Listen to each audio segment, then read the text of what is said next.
এক বাদশাহ দরবারে একটি লোক এসে বাদশাকে বলল, জাহাপনা আমাকে একটা চাকরি দেবেন, আমার খুব প্রয়োজন।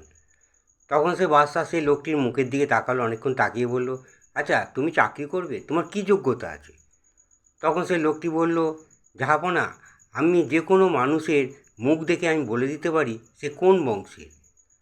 তখন সেই বাদশা বলল, বাহ, তুমি তো খুব তাহলে ভালোই জিনিস।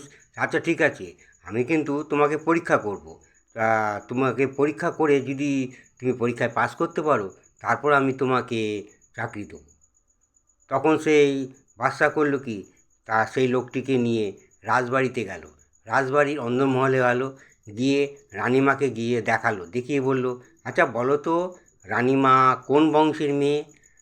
তখন সেই লোকটি সেই রানিমার মুখের দিকে অনেকক্ষণ তাকালো, তাকিয়ে থাকার পর তা বলল, জাহাপনা আমি রানিমার কোন বংশের মেয়ে আমি বলে দিতে পারি, তবে আমাকে কটা দিন সময় দিতে হবে।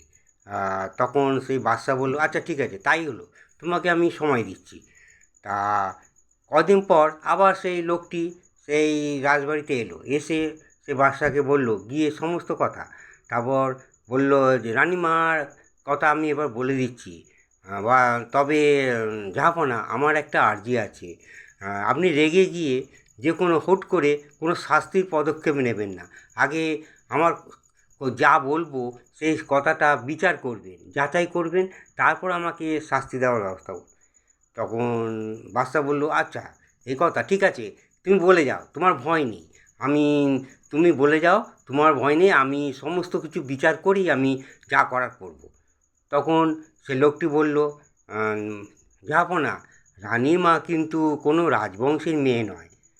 তখন সে বাদশা রেগে গেল, হ্যাঁ বেটা বলে কি, আমি দেখে শুনে ভালো বংশের মেয়ে বিয়ে করে এসেছি, আর এ বলে, এই বেটা বলে কি রানীমা রাজবংশের মেয়ে নয়, তবে কে কোথাকার মেয়ে? তখন সেই লোকটি বলে, জাহাপনা রানীমা খুব একটা সাধারণ গরিব ঘরের মেয়ে। তখন বাদশা একটু রেগে রেগে যাচ্ছে, তবে কিন্তু আগে থেকে বলে দিয়েছে যে কোনো কিছু যাচাই না করে কাউকে শাস্তি দিতে পারবে না। তখন সে বাদশা সে করলো কি, সেই শাশুড়ির কাছে গেল, শাশুড়িকে গিয়ে সব কথা বলল। শাশুড়ি সব শুনলো, শুনে শাশুড়ি কাঁদো কাঁদো হয়ে আস্তে আস্তে বলল, বাবা তুমি কিছু মনে করো না, একটা কথা, তোমার শ্বশুর আর তোমার বাবা ঠিক করেছিল আমাদের মেয়ের সাথে তোমার বিয়ে দেবে, কিন্তু আমাদের 6 মাসের মেয়ে হঠাৎ মারা যায়। তখন আমরা কি করব? তখন গ্রামের এক সাধারণ ঘর থেকে একটা 6 মাসের মেয়েকে নিয়ে এসে আমরা মানুষ করি, সেই আমাদের মেয়ে, সেই তাকে বড় করে তোমার সাথে বিয়ে দিই। তখন রাজা সমস্ত কথা শুনে ভাবলো, যা লোকটি ঠিক কথাই বলেছে। তখন তাকে গিয়ে বলল, আচ্ছা তুমি তো বললে সব ঠিক আছে, আচ্ছা তুমি বুঝলে কি করে রানীমা কোনো রাজবংশের মেয়ে নয়, সাধারণ ঘরের মেয়ে?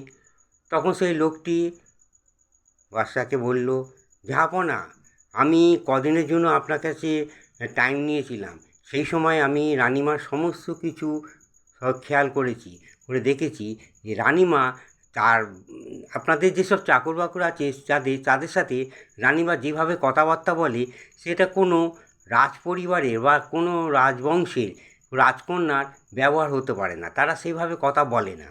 যেভাবে কথা বলে খুব সাধারণ ঘরের মেয়ের মতো।